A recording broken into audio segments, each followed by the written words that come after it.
এই সমাজকে আমরা অন্যায়, অত্যাচার, অবিচার, পাপাচার, দুর্নীতি, দুঃশাসন মুক্ত একটি সমাজ গড়তে চাই। বাংলাদেশ জামাত ইসলামী আমরা তো নবীর কাজ করার জন্যই আমরা সংগঠিত হয়েছি।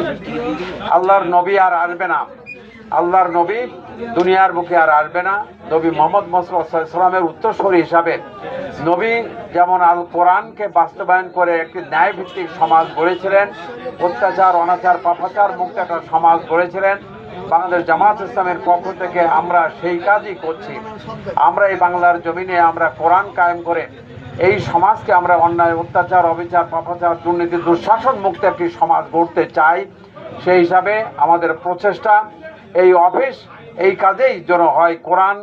কোরআনের প্রচার প্রসারের কেন্দ্র হবে ইনশাল্লাহ এই অফিস।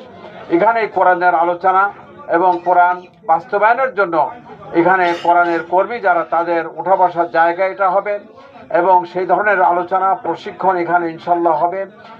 আল্লাহ, আমি দোয়া করি আল্লাহ পাক যেন এই অফিসকে যেন কোরআনের অফিস, কোরআন প্রচারের অফিস, কোরআন কায়েমের অফিস হিসেবে আল্লাহ কবুল করেন এবং এখানকার নেতৃবৃন্দ, এখানকার কর্মী বাহিনী, এখানকার সাধারণ জনগণ সবারই জন্য একটা মিলন কেন্দ্র এখানে হয়।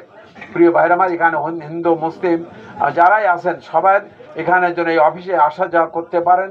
সমাজের সাধারণ মানুষ থেকে শুরু করে সকল পর্যায়ের মানুষের যেন এটা মিলন কেন্দ্র পরিণত হয় এই অফিস। এই দোয়া কামনা করে আজকের অফিসের শুভ উদ্বোধন ঘোষণা করছি। আমরা সবাই এই অফিসকে যেন প্রাণবন্ত হয় সেই দোয়া কামনা করে ডাক্তার মামুন সাহেবকে দোয়া করার অনুরোধ জেনে আমি আমার কথা শেষ করছি।